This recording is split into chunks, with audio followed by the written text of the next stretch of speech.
now, we will arrive at Greenwich. So for the time being, please do sit back, relax, enjoy the toilets downstairs at the very back of the boat. And as you know, we do have an open toilet. Now, is everybody happy? Some of you are. Fantastic. All right, well, we like to keep you happy, folks. Bear with us a couple of minutes. When we leave the London Eye, I'll be back on with the full safety announcements and a little bit more journey information. Can you hear me okay at the back? Am I coming through?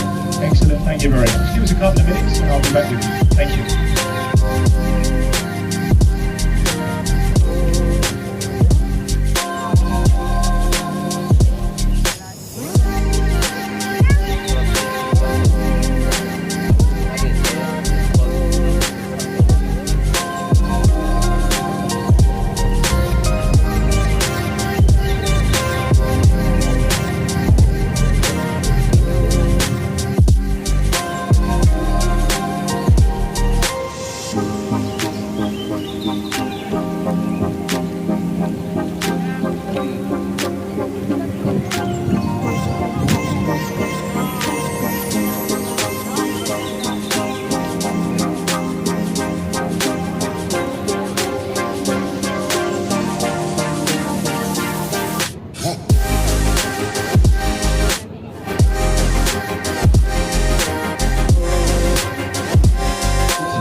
Many places and points of interest. Now, it's up to you.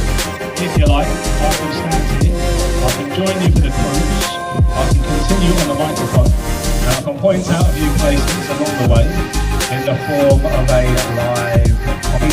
Nice family, we pay them, so there you go. Hello, friendly people. There we go. So this is Charing Cross Railway Bridge. The footbridges either side, and these are the Golden Jubilee walkways. And these were added in 2002, celebrating the Queen's Golden Jubilee, her 50th year. And on your right, the Royal Festival Hall, the last remaining venue from the Festival of Great Britain. This was a post-war morale festival for the nation, held in 1951.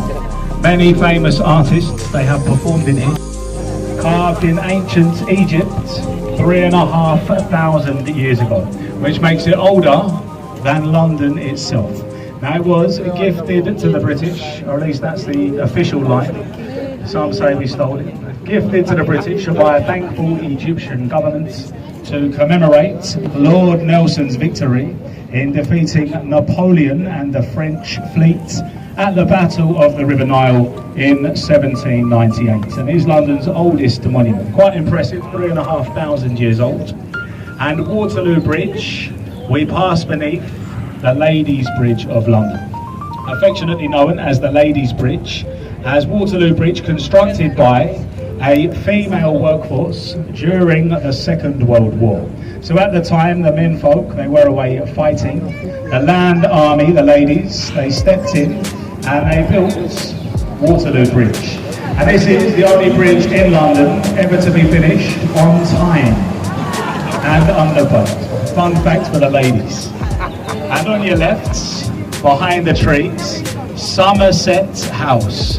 This was a palace, a London residence for the Earls and Dukes of Somerset. For nearly 100 years, this building, it was the Registrar General. In there, before we had computers, in here was where they kept all the information, all the records of births, marriages and deaths for England and Wales. And on your left again, on the end of the pier now, see the black and white ship with the portholes and the glass roof? That is the old St. Catherine. Now this ship, it used to be the Royal Barge. If any members of the royal family, if they would travel here on the river, well, this was the ship they'd sail upon. Now, Harry and Meghan return to London. It's the Spare. And also to your left, you see the white ship with the yellow funnel. That's the Wellington. Now, this was a New Zealand naval vessel. It is permanently moored here in London today for the Honourable Company of Master Mariners. It is a livery hauling down river, and And we're going with the last of the currents. Okay, the last of the outgoing tide has slowed down quite a bit now. So on our way down to Greenwich, we'll meet the incoming tide.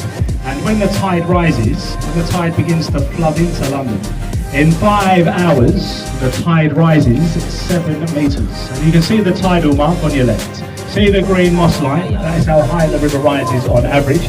So if you come back on the river in just about 5 hours' time, you'll be, well, 7 metres high. You'll be up to these lions' heads. Okay, you see them on the left.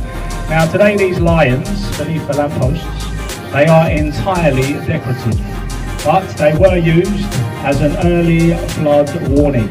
The police, many years ago, they would walk along here, and if one of these lions' heads was covered, submerged in water, the London Underground system, it was at risk of flooding. They would raise the alarm and they would evacuate the surrounding stations. Now the Victorian police, they had a rhyme to remember this, and it goes a little something like this. When the lions are drinking, then London is, anybody? Sinking, thank you. Or if, none of the poems have to rhyme. Now looking up to your right, you see this blue glass building up to your right? Number 1 Blackfriars is entirely residential, multi-million-pound apartments, but that's been given the nickname in London of the Kim Kardashian building. I've got no idea why. I think you've got to use your imagination a little bit. But the cabbies, they've called it the Kim Kardashian. And the official address, number 1 Blackfriars, which brings us on to the Blackfriars bridges. Now, you've got the road and railway bridges. They're built very close together, and they actually form a tunnel here, folks. And this is now known on the river as the Thames Tunnel of Love. Now, legend has it, as we pass beneath these bridges, if you are travelling with a loved one, turn to your loved ones, give them a kiss, and you'll be blessed with many years of health and happiness. Now, wait until we're under the bridge. As it doesn't work. So there we go. Give your loved ones a kiss. Now, if you're not travelling with a loved one, then you could always kiss your husbands or your wives. I believe it still works. And these old red columns that you see either side of you, these are what remain from the London, Chatham and Dover Railway Bridge. That was sadly dismantled. Okay, they removed the top as it was no longer suitable for the modern day railways. And sometimes this boat, it doesn't fit underneath these bridges. At the moment, we've got plenty of clearance. But when the tide rises, we lose clearance. And that is part of our discipline to become captains on this river. To obtain a waterman's licence, we serve a 5-year apprenticeship, and we learn all the individual arches of 32 bridges. We're constantly monitoring the tide. Now look up to your left, and you can see the magnificent dome of St Paul's Cathedral. Sir Christopher Wren's masterpiece. It was completed in the year 1710, and it was the tallest building in London right up until 1962. Took 35 years to build, and Sir Christopher Wren, the accomplished architect, well, he is buried in there, buried in the crypt at St Paul's, alongside Admiral Lord Nelson, Alexander Fleming and the Iron Duke, the Duke of Wellington, all buried at St Paul's. And on your right, the building with the acts, all of the old Shakespearean plays inside the building, and they are all played out, all performed in the traditional manner. So there's no electricity, no stage lighting, no amplification, and also no toilets. So it is very much to pee or not to pee. That is the question. There are toilets. There are toilets here. Now you can go and see a play in there, okay, for as little as £10 each. Okay, very good value for live entertainment, only a tenner. And how's the live commentary going so far? Is everybody happy still? Thumbs up all round, excellent, I will continue. Now a bit of our history here to the right, folks. You see the staircase that leads down to the river.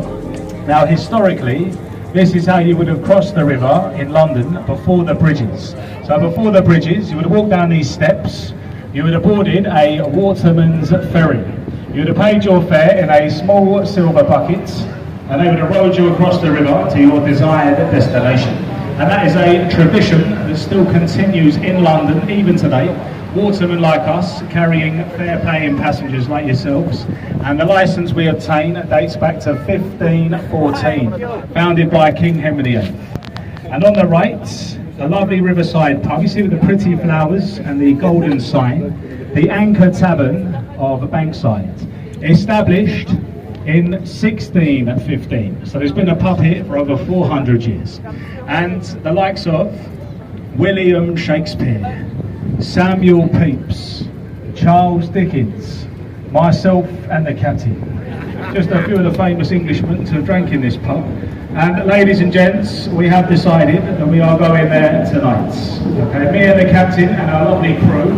You can find us in the Anchor. I think realistically it'll be about 8:30. We're aiming for 8 o'clock, but latest 8:30. Now if you'd like to come and join us at the Anchor, okay, it'd be nice to see some familiar faces. But just so you know, it is for educational purposes. That is where we conduct our research. We'll be comparing notes for the research at the pub 8 o'clock this evening. And on your right, in between the buildings here, a little pirate ship. Can you see it there? So that is a Tudor galleon on the right, and it is a sea-going replica of Sir Francis Drake's ship. Drake, he was the very first English captain to circumnavigate or sail around the world. The ship you see there has been around the world twice. It's usually a little museum in the dock, but it's been undergoing some maintenance as it will be sailing again for a third and final voyage. And the bridge ahead of you, this is London Bridge. Okay, this is it. Now you might be familiar with the nursery rhyme. Absolutely true, as this is the 5th London Bridge to cross the river at this location. And if you don't believe me, there's the name with your cameras left and right as we come through. Now this, there's been a bridge crossing here, a river crossing here for 2,000 years. The Romans, they built the first ever bridge at this location in around 43 AD. This present day bridge, the one you're looking at, opened in 1973 by Queen Elizabeth II. And this is said to be the 5th London Bridge to cross the river at this location. Now the one before this one, so the 4th London Bridge, in the late 1960s, it was taken down stone by stone. Each individual stone was numbered and it was shipped across the Atlantic and reassembled. Does anybody know where? In Arizona, yes, in the USA. Lake Havasu City in the state of Arizona in the USA. So the old London Bridge that used to be there is in America today. Bought by Robert McCulloch, an American businessman, for $2 million back in the 1960s. Now this blue glass building to your left, this is home to the London Association of Window Cleaners. Just seeing who's still with me.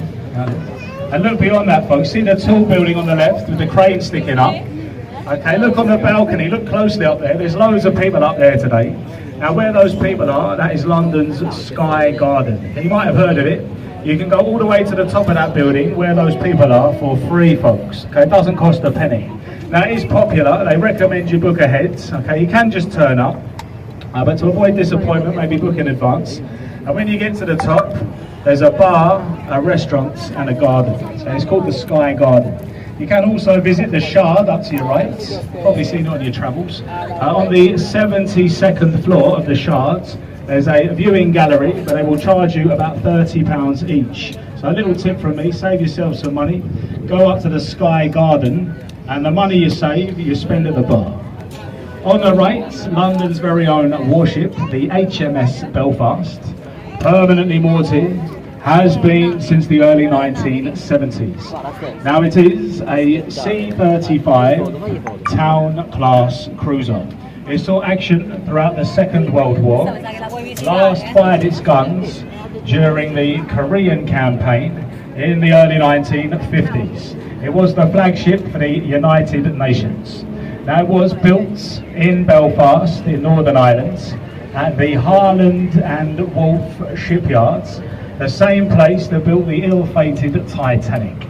Now it was launched on St. Patrick's Day, 1938, and it is a floating museum. And you see these orange fenders, okay, the ship, it does act as a berth for visiting ships. Throughout the year we have different vessels berthing alongside the Belfast. So it's part of the Imperial War Museum, and it is a very good day out for all the family, okay, especially for the young children. You can explore all 9 decks, all the way from the engine room right up to the radar deck. So it is a very good day out for everybody on the Belfast. Now folks, to your left, that is Tower Pier. Okay, we'll be stopping over there shortly.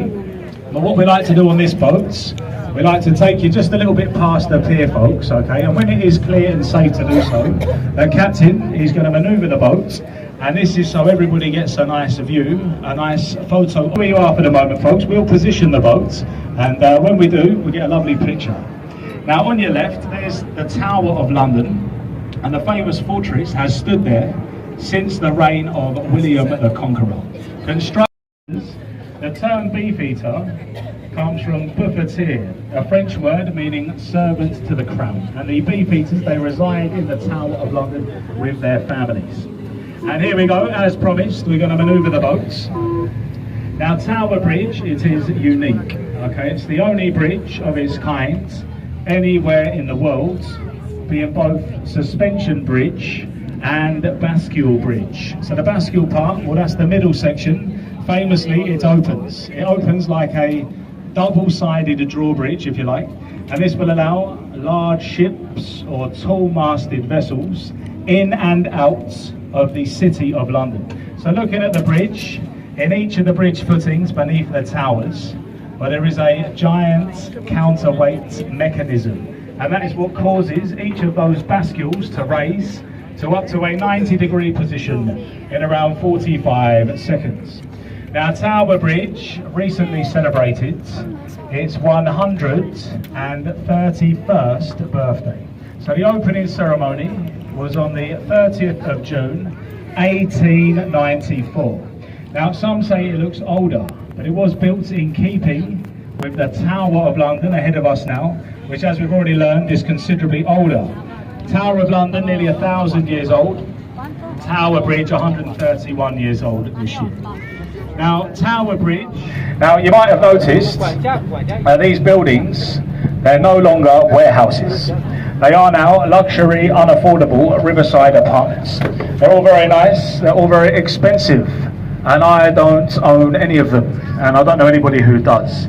Now generally, if you've got that view of the bridge from your balcony, then it's £1 million per bedroom.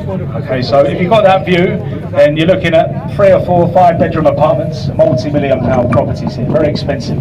And in between the buildings on the right, this entrance is St Saviour's Dock, and it's in there where they filmed Oliver Twist. Okay, Lionel Bart's famous musical Oliver, the adaptation of Charles Dickens' famous novel, filmed in there. So if you look up there, it sets the scene. In there was where Fagin, he had his den of pickpocket boy thieves in the musical adaptation of Oliver Twist. And Charles Dickens, the famous author, were in the area to your right, Bermondsey. This was where he would have found inspiration for many of his stories and characters. So it was once a very poor and deprived area. There are lots of old cobbled back streets, lots of old warehouses. It does retain character. The only difference today is it's now a very expensive area, an affluent area to live today. Now speaking of apartments on your left, see these 3 modern apartment buildings on the left? These were designed to look like 3 French soldiers marching. Now I don't know what the architect was on at the time, maybe some heavy medication, but yes, having studied them for a fair bit, what I can tell you is that these sloping roofs are their berets and the towers their bayonets, but a bit of quirky architecture. And we just slowed the boat down slightly, folks, okay? We go too fast, we cause a wave, you see. And they're working here on the right. So you see this construction work? This is one of 11 sites where they are building or boring a super sewer tunnel underneath the river itself. So it's going to take 15 years to complete at the cost of £5 billion. So about 10 years into the project at the moment. And here to your right, up until very recently, there was a giant shed that covered that entire space, and it housed the tunnel boring machine. So a sophisticated drill was lowered beneath the river from here.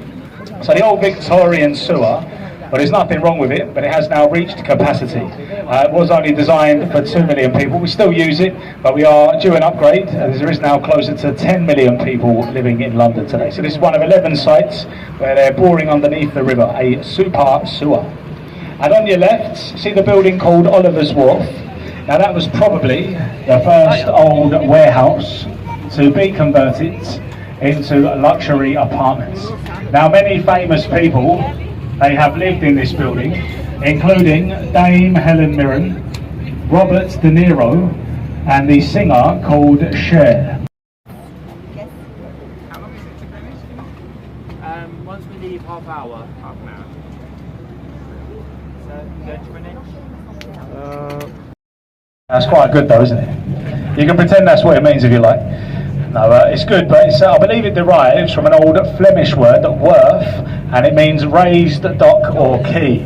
Now, sadly today, due to containerisation, so modern technology within the shipping industry, container ships have revolutionised how we deal with cargo. So shipping has finished on this section of the river, and all of these old buildings that are once busy working wharfs, okay, they're no longer used for their original purpose, and they are on your right. These are purposefully built riverside homes. And notice with any new buildings, well, there's a gap between the premises and the river's edge, okay? Now, they say it's a safety requirement. What they're trying to achieve today is they're trying to make it so you can walk the entire length of the river, okay? But years ago, you couldn't really access the river. There was an unbroken line of wharfs. It was very noisy, very industrial, and also very polluted. So it is only a recent phenomenon that the river has become a very popular place to live, and that is partly due to the cleanliness of the river, which I will come back onto. I know the river doesn't look clean, but it is comparatively very, very clean today.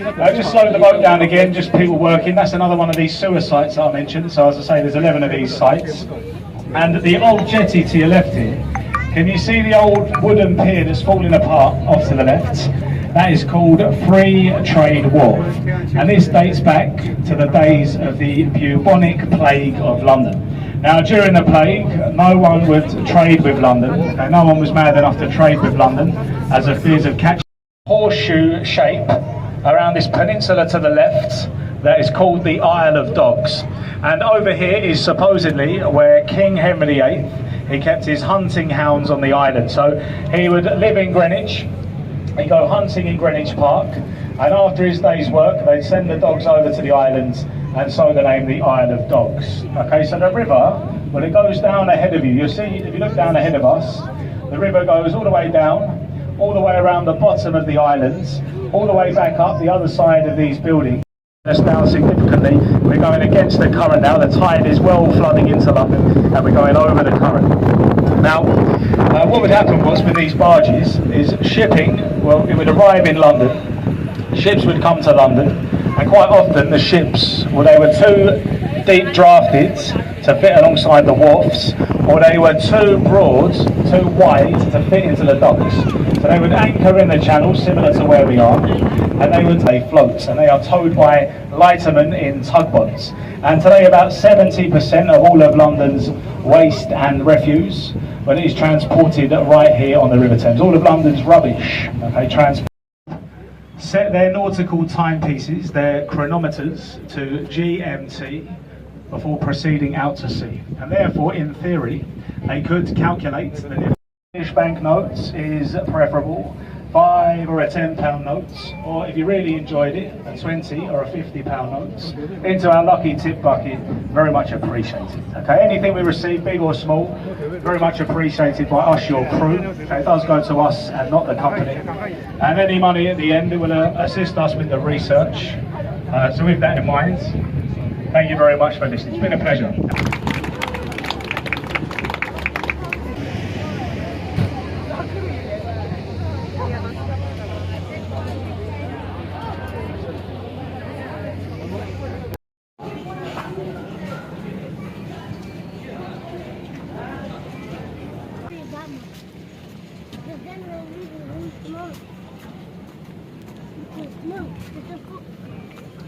We're leaving on the 15th. Yeah. And today is